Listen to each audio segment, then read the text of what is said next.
Welcome to the Lovers Lounge podcast, where we talk to experts and other guests on topics related to love, relationships, and sex. I am your host, Tina Love, and on this episode, we'll be talking to Leanna Butterfield Cruz, who is a speaker. She's a mentor and founder of Living Positively Successful and Positively Successful magazine. She's going to share with us some relationship derailers that can derail us and habits to avoid them. And she's also going to help us identify drama in a relationship and how to escape it. Welcome, Leanna. Thank you. So glad to be talking to you about relationships, one of my favorite topics. Yes. So I'm looking forward to this. Yes, I am too. Why don't you first tell us a little bit more about yourself? I mean, I just talked about you a little bit, but tell us what you do. Like you said, I founded a company called Living Positively Successful, and the premise of that is to wake up every morning and look at life from a positive perspective versus a survival perspective versus focusing on challenges, because we tend to do that. We wake up in survival mode versus looking for opportunities. And so I developed that company. I have a magazine, which is now online, and have developed courses that align with that. And one of the courses that I developed is the Prescription for Connection, which was once called Power of Connection, just to help us learn how to develop relationships. It's a topic that we don't formally learn in any space, any education space, either in lower schools and grade schools or in college. Yeah. And it's something that we have to be intentional about, because relationships affect everything we do. And, you know, that's the aspect of everything that we do during the day is a relationship, from a simple relationship with a cashier at a store to our boss or our colleagues or our child or parent or anything like that. But we've never had formal education on how to do relationships well. However, it's the most important aspect of our life. So it's something that is pretty important to me. And I just got interested in relationships. I don't know, but a lot of your listeners will relate to this as a middle school girl.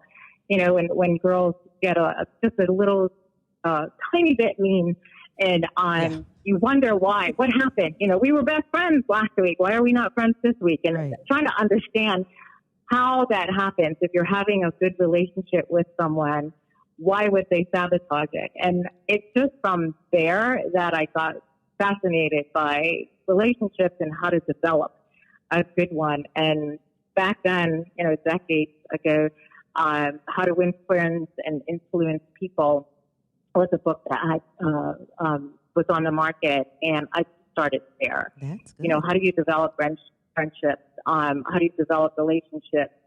And why do some people intentionally or unintentionally, sometimes it's intentional, sometimes it's not, why do they tend to derail? Yeah. And that's just where my interest came, and just trying to have great relationships and understanding those challenging ones and how to navigate them. Yeah. And, you know, it's really interesting because as I've been doing this show and interviewing different guests, one thing also that I've sort of learned is that, you know, our communication skills, we don't really learn that, or they're not teaching that in schools anymore.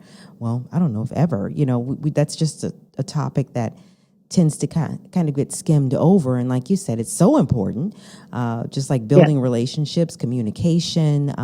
I've also talked to other guests about the fact that, you know, our sex education in schools is very, very limited. And so these are the types of things that on the Lovers Lounge you talk about and we learn about and we educate ourselves. So I'm really glad to have you on to talk with us more about it.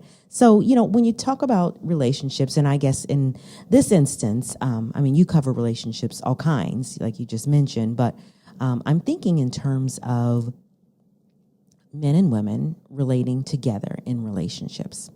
And so, you know, I've noticed in some of my Facebook, you know, posts I'm seeing from single women and single men, they want to be in a relationship, but oftentimes it kind of makes them a little nervous about it because maybe the past relationship that they had didn't quite work out well. And so although they want to be in another relationship, it's also kind of unnerving all at the same time. So I just want to talk with you about, connecting with a partner. So before we begin to seek a partner, so what do you believe is the number one thing that we should consider? I think, compatibility is the number one thing that you should consider when you're looking up. And I don't believe we should look for a partner, and I'm sure we'll get to that. But when you're going into a relationship, compatibility is number one. And I know a lot of people talk about chemistry, but come together on chemistry. But what we have to realize about chemistry is that wherever we met somebody, that person, we were probably in a space designed for fun, for excitement, for entertainment. And so when we're talking to that person, of course, there's some kind of chemistry because there's an artificial environment created either at a movie theater, at a restaurant, at a bar, at a concert. Those things are designed for fun. So whoever you're with, there's going to be some level of excitement, and we're labeling it chemistry. But compatibility is what happens when there's no artificial environment of fun. Right. So when you're together and there's no fun environment going on, can you be together? Can you, like you said, communicate and those kinds of things? And so one of the primary things you want to look for is, do you share the same or similar personal goals? Okay. And so goals such as in relationships, where's your relationship going? Career goals, if one has aspiration and the other one doesn't, there's going to be a challenge down the road.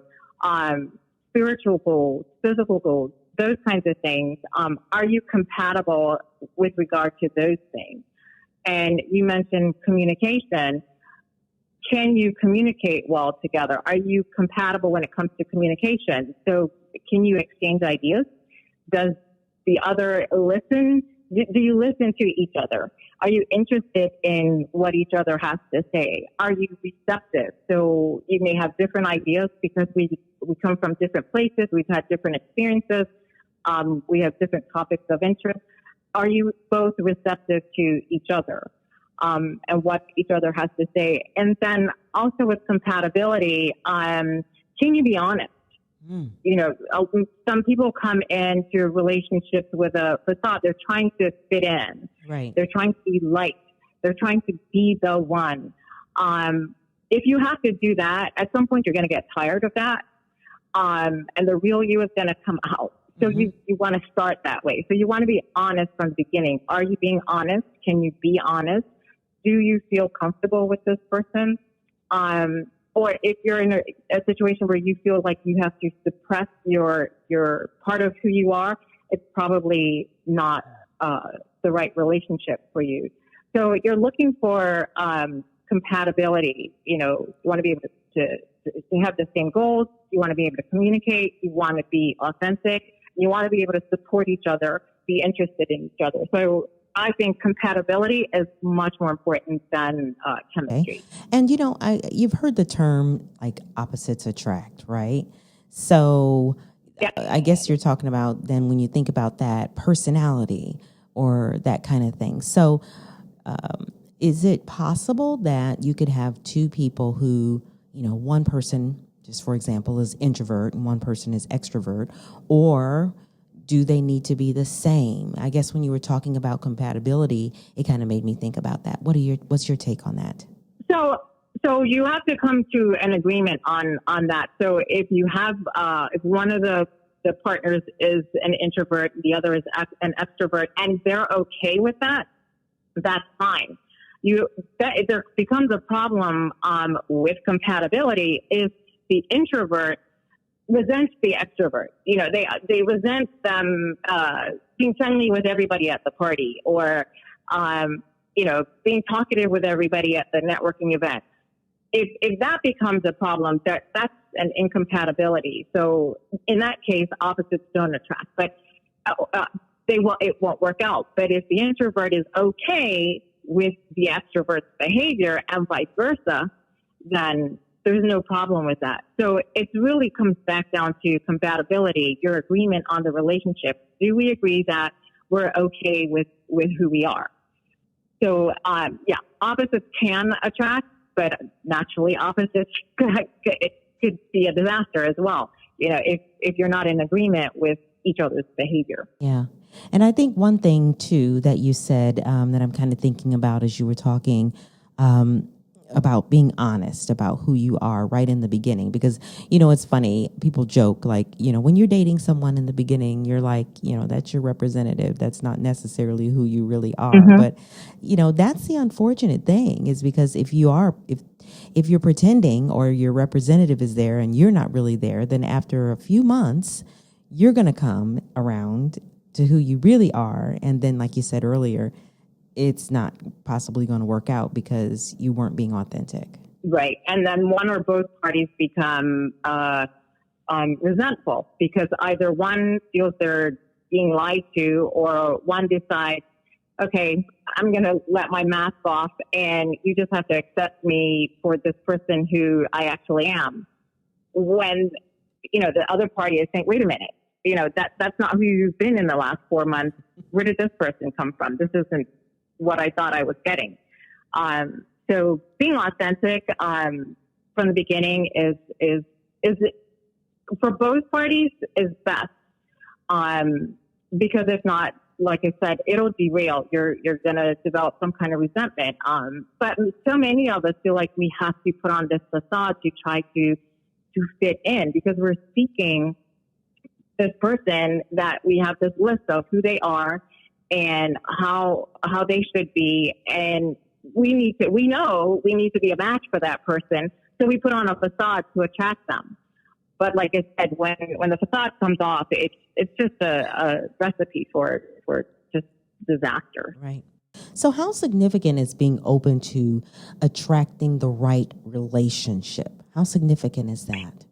Right. And so there you go. It's very important to be open to attract someone versus seeking. I think with many of us, and it's just a cultural norm, this is how life goes. You graduate from college or whatever, you get a job, you seek a partner, and you get a house and a car and a family. And so there's this recipe on how we're supposed to live. And then there's a timeline that goes with that recipe. So, or formula, whatever we want to call it. So some of us get into, that stage where, okay, I'm at the place where I have to be in a relationship, so let me go find this person. Mm-hmm. And because we're in that seeking mode, we're looking for anybody almost, somebody who matches what I'm looking for, versus if you're open to having that person find you, you'll more than likely attract the person that is more right for you. Because when we're in a seeking mode, sometimes there's a little bit of desperation behind there. We got a little bit of panic behind there. It's our seeking comes from fear. And when you come from a place of fear, fear of not finding somebody, fear of being the only one who's not dating, fear of all my friends are dating or married and I'm not dating. So, let me go to the first person that, looks at me. Or smiles at me, or says hello to me. It's coming from a place of fear, and nothing good comes from anything coming from fear. Yeah, because when you go into a relationship with fear, all those fear, the rest of the fear emotions come with it. So the insecurities, the doubt, the frustration, it just is, again, you're setting a relationship up for many problems when you're coming from fear, from seeking. Yeah. But if you are the person that matches the person you're looking for, you will find each other. Yeah. So you're allowing it to happen. You're attracting that person versus seeking them. So you're open to receiving somebody who's a match for who you are. Yeah. And your chances of that are much better of finding the person or encountering the person that you're hoping to encounter. Yeah, the saying that comes to mind is, you've probably heard this, you are who you attract.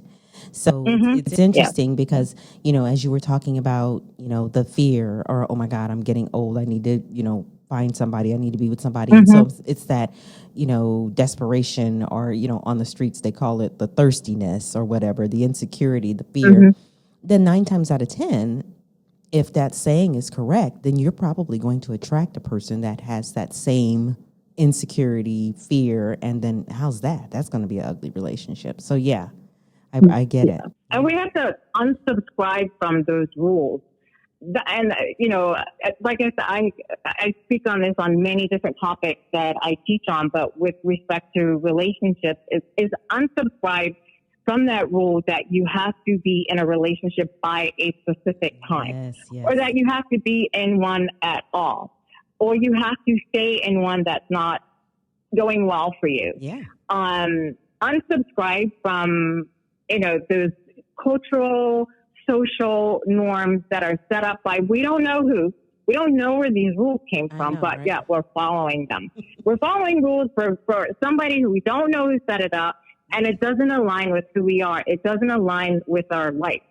If we're at a stage of our life where we are building a career and a relationship doesn't quite fit in because we can't give that person the attention that we should give a relationship, it's probably not a good time to be in a relationship.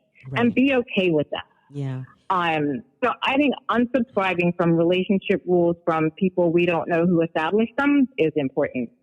We have so many of those subtle rules. It's like, you have to be married by a certain age, or you have to have children by a certain age, or you have to date by a certain age. There's all these little subtleties and these rules that kind of put us in this whole, panic and for what? Yeah.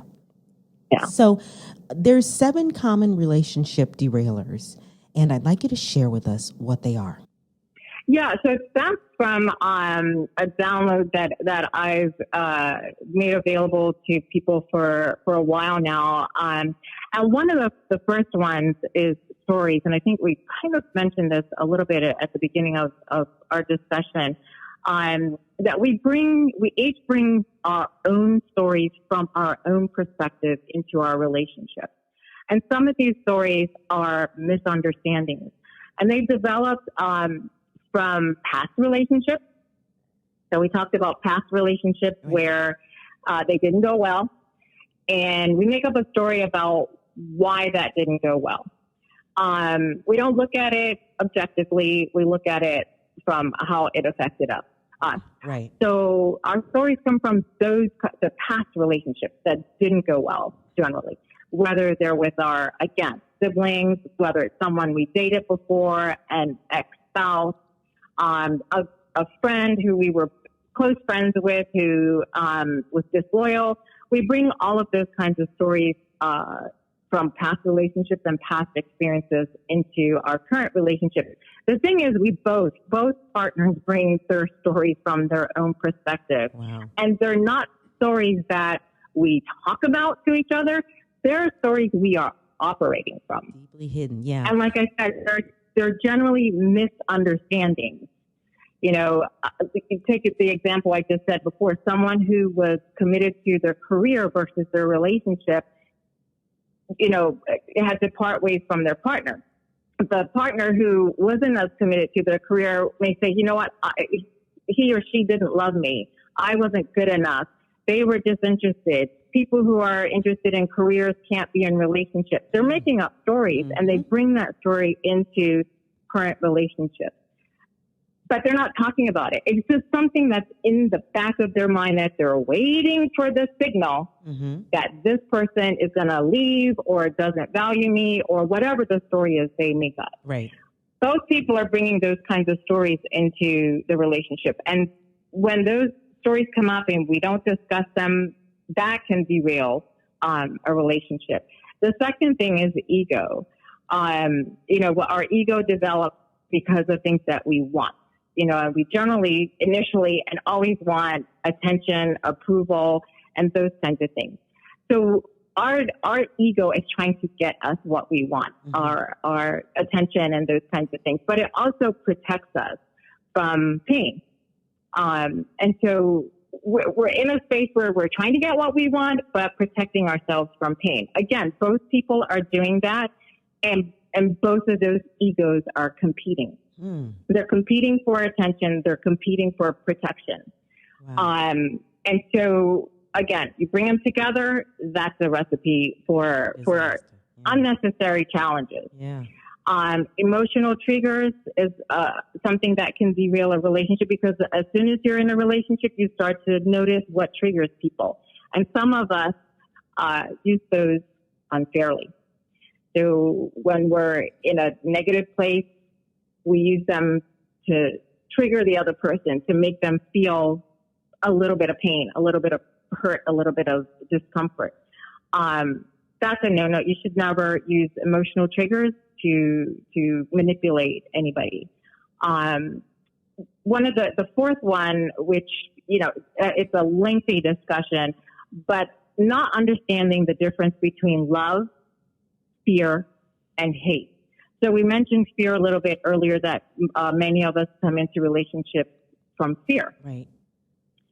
But we need to come from a place of love, and not necessarily romantic love. That's not what I'm talking about. We need to come from a place where we love ourselves.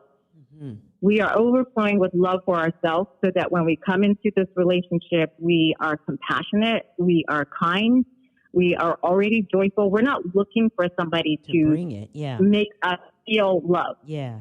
So that's not what a relationship is for. You don't go into a relationship to feel love. You go into a relationship to kind of uplift each other, to support each other, to be better together. So you need to come in with love already. So if either party is coming in from a space of needing love or from a place of fear, that's going to be a derailer. Yeah.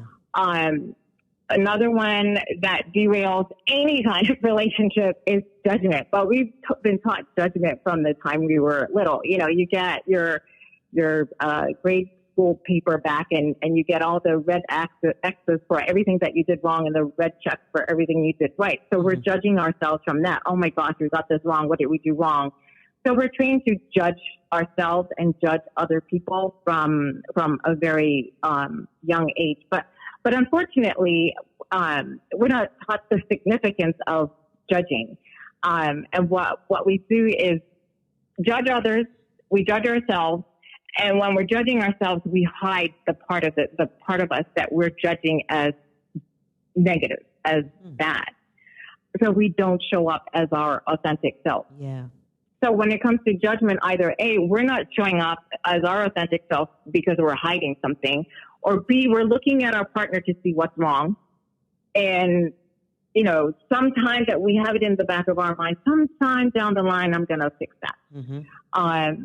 That's something that's going to derail a relationship. And then expectations. We come into our relationships with expectations. This is how the relationship is supposed to be, how it's supposed to look like. But we get that from music, from movies, things that are not real. So we come in with these expectations. This is how you're supposed to treat me. And if we don't get it, we get disappointed. This is how the relationship is supposed to look. Right. You're supposed to have roses for me every night. You're supposed to cook for me every night. Those kinds of expectations, right. If they're not agreed upon, again, they will derail a relationship. But many of us look at a relationship and decide how we're supposed to be treated and what they're supposed to look like based on things that we've seen that aren't real. So movies and music and that kind of thing. Yeah. And then a seventh thing is a failure to change when the relationship changes. And so this goes back to what we talked about earlier about compatibility and aspirations. If one partner has all of a sudden decided that they want to be all that they can be, and the other person is happy with the way things are, and let's not change anything, then that's going to cause a derailment of the relationship because you're going in different directions. Yeah.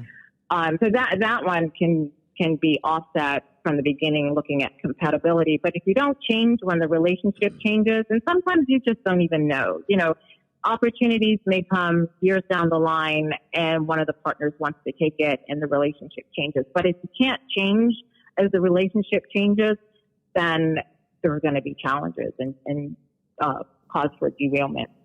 So when you were talking about the last derailer, you mentioned sort of like one person going in one direction and the other person going in another direction. So is there any, compromise or fixing that? Because I can remember somebody specifically giving me a comment about people moving in two different directions and how a relationship can they can outgrow each other, so to speak, or that. Is there any fixing that, or how can that couple come back around or stay together?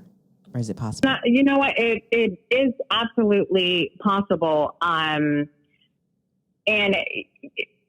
one of the things that you can start with is the communication. So we talked about that earlier as being important in a relationship, is communicating what is going on, how is the change of impacting each person and the relationship as a whole.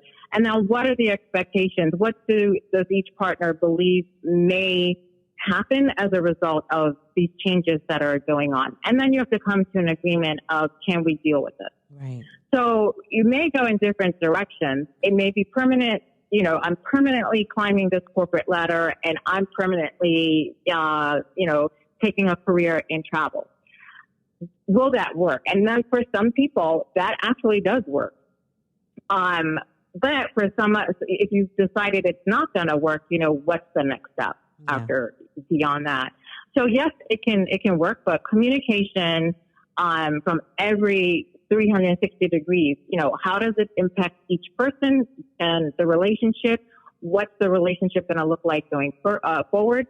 And then, are we going to be able to handle what the relationship may look like going forward? Right. So yes, you definitely can work within any kind of change. And then, you know what, sometimes you cannot, and you have to be honest about that and not sit in a relationship filled with resentment, because that just is not only going to impact the relationship, it's going to impact both parties.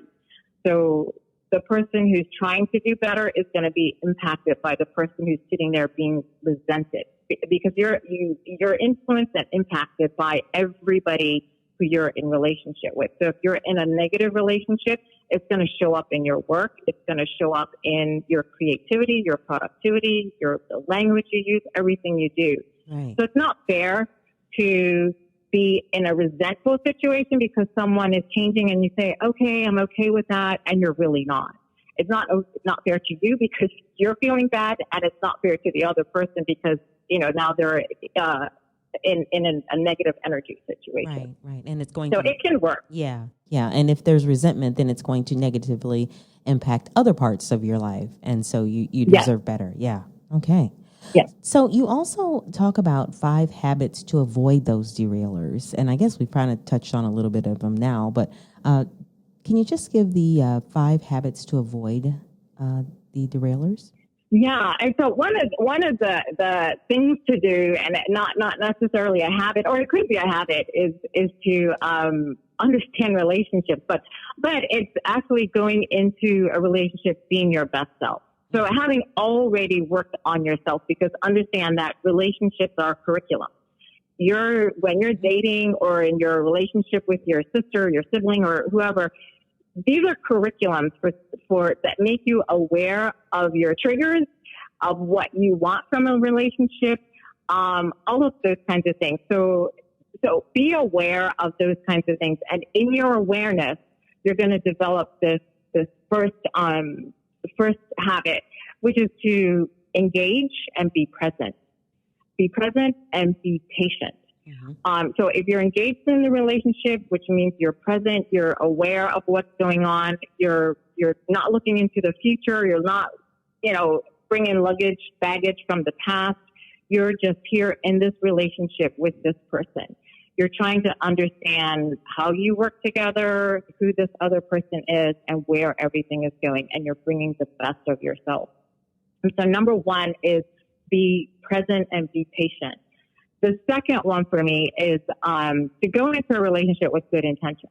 Mm-hmm. So you're going into the relationship filled with love, and you're going into the relationship to uplift that other person, to support that other person. So both parties are coming in with that attitude of good intentions. So not desperately seeking for someone to make me feel better or to love me or to tell me how great I am. You're going in with good intentions. And then the third thing is celebrate similarities and differences. Okay. So we're coming from different places, and we all want to be around people who are just like us, which is great. But it's also boring because you already know what they're going to say, and you know what they're going to do.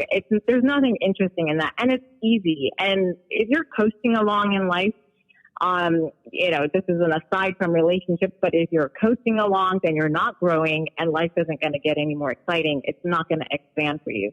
So yes, coming together on similarities is great, but know that you're going to have differences because you have different experiences. Right. And so you have to celebrate those differences, not hold them against somebody. You have to be interested. Tell me, why you behave that way or why you think that way or whatever the difference is. Tell me more about it so that I can understand you more. Don't hold it against them and try to get them to change. Yeah. So celebrate the similarities and celebrate the differences.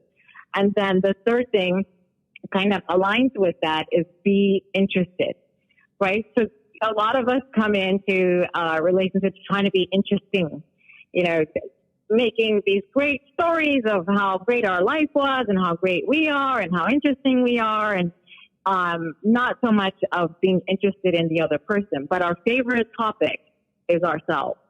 So just like you want to talk about yourself all the time, the other person wants to talk about themselves. And now this is a networking tip that I tell a lot of people, and hopefully many people know this already, is when you go into a networking situation, you want to be the listener, because that person's going to walk away and say, wow, that person was so interesting. You don't have to say anything but ask one question.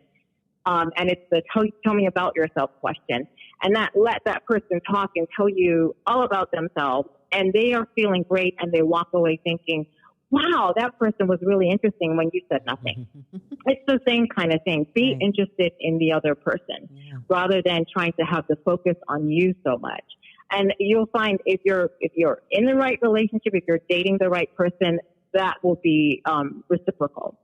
And then again, we're going to go back. So the fifth one would be going back to communication. It's resolve conflict. Learn how to resolve conflicts. And you want to come into a relationship having really great communication skills, because there are going to be conflicts. Right. And you want to go in knowing that you're going to have an open mind.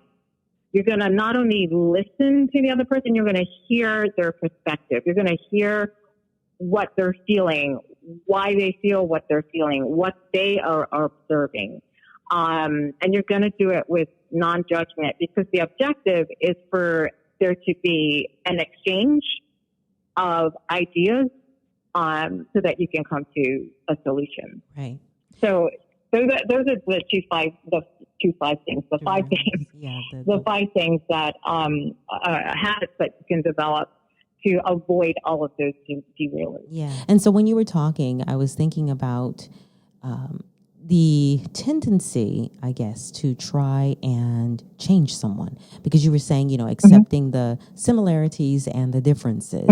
And oftentimes there's a tendency to want to try and change the other person instead of changing your own behavior. Can you kind of explain that? Yeah. Yeah. Well, unfortunately, because I bet you each of us have been in this situation, we want the other person to change. And if they're not going to change, we're going to help them change. Well, that's not how it works. It never works that way, because change only happens if the person wants change to happen. Yeah. So you can only change yourself. You cannot, there's nothing that you can do to change someone else's behavior. So going into a relationship, believing the person is going to change, thinking that you have so much influence on them that they will change is, you're setting yourself up for disaster for disappointment, because people only change when they want to change. So again, I teach, the prescription for connection, because you want to go into a relationship your best self. You want to go into a relationship being the person you want to attract. That way you don't have to worry about changing that person because the person is not going to change. There's nothing that you can do.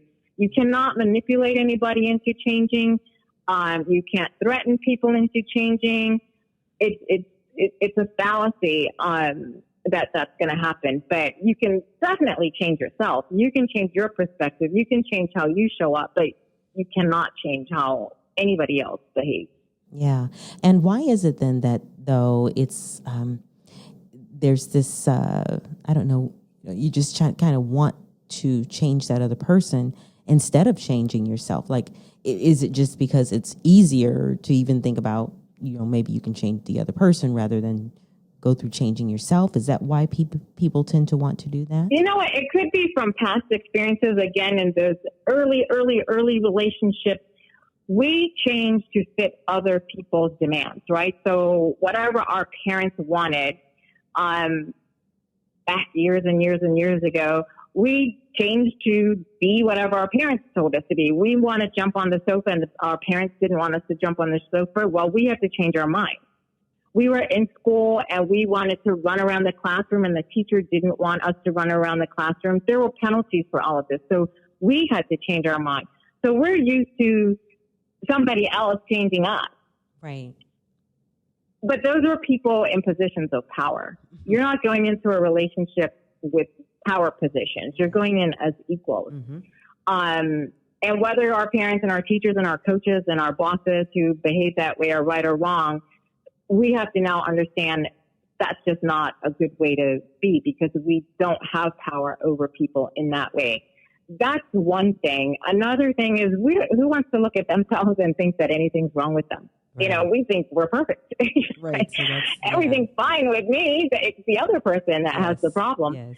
And so, we don't want to look at the fact to say, we could possibly have a problem, but we do. We each have something in us that we can change and improve on, because that's really the whole reason we're here. We're still here to evolve. That's right. The whole point of our life is evolution, is to evolve into the best person that we want to be or can be. Yeah. And part of that is change. And change is necessary. It's constant. It's all the time. You don't want to not change because you get left behind. So change should be something that we're all willing to do. We just don't want to look at ourselves and think, okay, I have to change this because this is wrong about me. And if you don't want to look at it that way, that's fine. Another way to look at it is, I need to change this because this will make me a better person, a better partner. I will attract the type of person that I want to attract.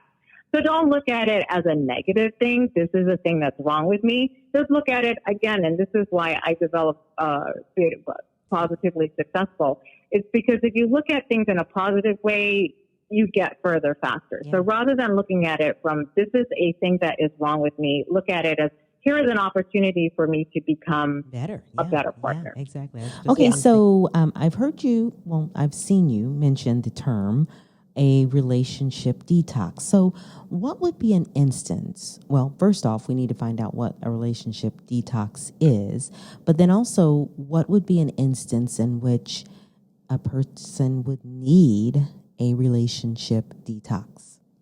Yeah, and so Relationship Detox came from the 3-part program that I have, and it starts with, a relationship detox, and it looks at, again, what am I bringing to this relationship, and what do other people bring into relationships, so that you're aware of it, but what do I bring into the relationship that I can change to make the relationship better? So it starts there first. It's all these stories and the ego, the emotional triggers, and you're looking at relationships as a source of more love, the judgment, and all of those kinds of things. First, detox all of that.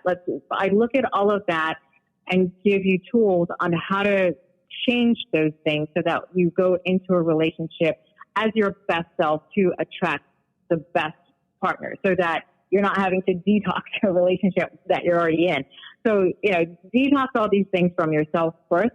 I give tools to do it so that you show up as, a great partner and attract. So I recommend doing that before you go into a relationship. Yeah. Okay. But if you're in that relationship and you're communicating with this person and you already know these tools and you have these tools, you can have discussions with them. You know what? These are the stories that, I used to bring into a relationship. What are the stories that you bring? Or, you know what? When you go through a course that I teach, you actually can see it in other people. Mm-hmm. You can see, okay, there's got to be something from this person's past that they're bringing into the relationship. And let's have a conversation about what is going on here. What has happened in the past? Or, you can understand when their ego is taking over and is in competition with something that's going on, or if their emotional triggers are being triggered. So you can see all of that and have conversations with them about it. So you can detox the relationship in that way. But I recommend first detoxing how you enter a relationship and your expectations before you go into a relationship. But when you're in there, have the tools to, get rid of all the challenges and work through them with your partner. Yeah. So that you're not, taking these challenges down the road with you through the entire relationship and building up anger and resentment and bitterness and all of that kind of thing. So when you were talking about the 7 common relationship derailers, and you just mentioned it a moment ago, the emotional triggers, I wanted to break in it, but I didn't want to interrupt you. I was just trying to get a little bit more understanding around the emotional triggers and maybe some examples of what they are. And what did you mean by how do emotional triggers play into, as a derailer in a relationship? Yeah. So when we're, through our experiences in our past, all of our relationships, things happen that kind of give us these emotions. We have an emotional reaction to it. And the emotional reaction could be doubt. It could be frustration. It could be anger, any of those types of things. And we don't leave them behind because those emotional things, the things that we have those huge emotions to, those big reactions to, they follow us. If we allow them to, they follow us. And then when somebody, say, for example, I think we talked at the beginning of people being nervous about going into a relationship because of some bad situation that happened. So say you're in a relationship and the person was disloyal. Yes. And you didn't discover this for a while. And it turns out, they're giving you less attention. So emotionally, you're in pain. They're not showing up for whatever dates or commitments. And again, you're feeling disappointed and frustrated. Why is this person not showing up? Is it something to do with me? And then you find out they've been disloyal. So all of these things were happening because they were being disloyal. Mm-hmm. Those are going to be triggers that emotional events that come with you. So you're going to feel the pain. You're going to feel the frustration. You're going to feel the hurt. It's going to come with you. Okay. And you're going to remember if somebody doesn't show up for a date, doesn't text you back, doesn't give you as much attention as they used to, you're going to have that's going to be a trigger for you, and you're going to be triggered into pain. Right. And then you're going to be triggered potentially into insecurities because you're thinking this person is being disloyal. Yeah. So this person could be just staying at work late, working on a big project that's due for a big client. But what you know is they're not showing up. They're not honoring your meetings with them. They're not showing up for dates. They're not giving you as much attention. Your trigger is pain, and this person is being disloyal. That's a trigger, and it'll cause a problem in the relationship. Oh my gosh! So every relationship is different. You have to be aware of what your triggers are. You have to be aware of what your stories are, and you have to understand and communicate with the other person. Why are you not showing up? And give them the benefit of the doubt if you've attracted the right person. So here's why. why are you not showing up for our dates, or why are we not dating anymore? Why I feel like you're giving me less attention, or you're giving our relationship less attention. Can you help me understand why? Versus, you know, I know you're doing something that you shouldn't be doing. Yeah. And yes, exactly. And the other person, you know, if they understand that about you, so you have to be careful about disclosing too much information, because if that person knows they can trigger you by not giving you attention, they might, if they're not the right person, they will do that. Yeah. So if some people are passive aggressive, so if you've done something that they don't like, they know your trigger. And they know that if they don't keep a date, right, they'll say, you know what, I'm going to get you back. Yeah. I'm just not going to show up for our date, or I'm going to be late for it, or what have you. Yeah.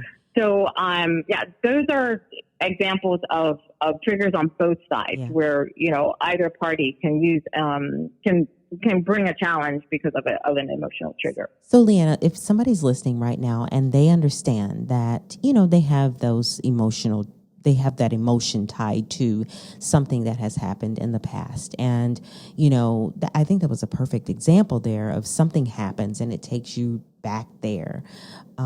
What can they do to kind of put themselves in check and not just go fight or flight and go back to that space? How can they kind of step back and say, whoa, you know, like, don't go back there because this might not be what you thought. So, like, what's a good way for that person to kind of put themselves in check so that they don't go back to that space? So the basic understanding of relationships, about just life in general, is the only truth is love. So everything happens. The only good, true things that happen are things that come from love. So if we're understanding that everything I do is out of love, everything that somebody else does is out of love, and you have trust yourself to have chosen the right person to be in a relationship, you know that their intentions are loving, you know, kindness, compassion, all of those kinds of things. That has to be the basis of what you believe. When you believe that, you also have to leave everything else that's in the past. Right. That whatever happened in the past, and if someone hurt you from the past, or you were hurt because of someone's behavior that's in the past, one, you need to leave it there, and two, you have to understand that has nothing to do with you. That has everything to do with them. If someone was disloyal to you, it wasn't necessarily directed at you. It's a flaw in them. Right. This is representative of their behavior. Nothing to do with you, everything to do with them. So understanding that also, you should be able to leave that incident behind you. Yeah. You know, it had nothing to do with you. It had everything to do with their flaw. This is not the kind of person I want to be in relationship with. I'm releasing this person. Yeah. I can just imagine there are probably people who kind of take that on and really do believe that it was something about them. And that, of course, can affect their security about themselves, and they become insecure. And there it is. You're entering a relationship, like we were talking about earlier, with the fear and the insecurity and all that. And so, of course, attracting what you are. And so there it is. You know, it's just a avalanche of, you know, things that can happen. Yeah. So. Yeah. So just remembering that the only truth is love. And if it's not loving, that's not the right place for you, for one. But for two, most importantly, it's not about you. It's about them. Whenever somebody does something that hurts you, it's not about you. Yeah. It's 100% about them. Good. And so don't take on their bad character. Right. You have to decide, do I set up boundaries in this relationship?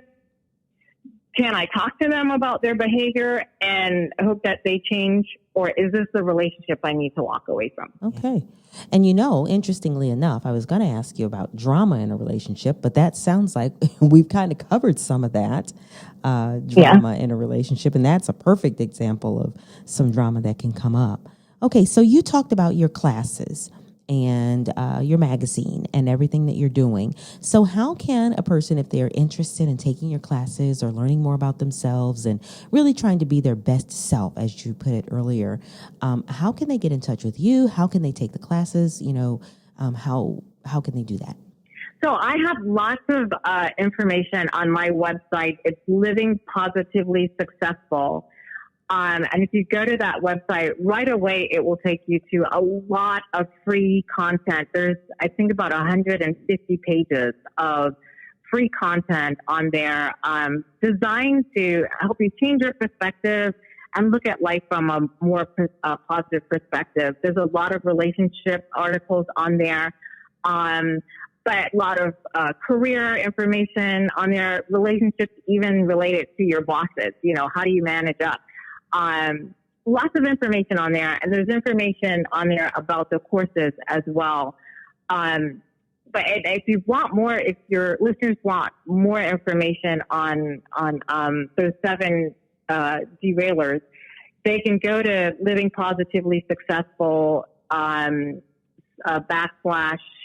avoid relationship derailers, and they can get an ebook that I have on there. Good. And they can read through all of that. And it'll tell you even more information on the course that I have, which is a 3-part course, which starts with the relationship detox.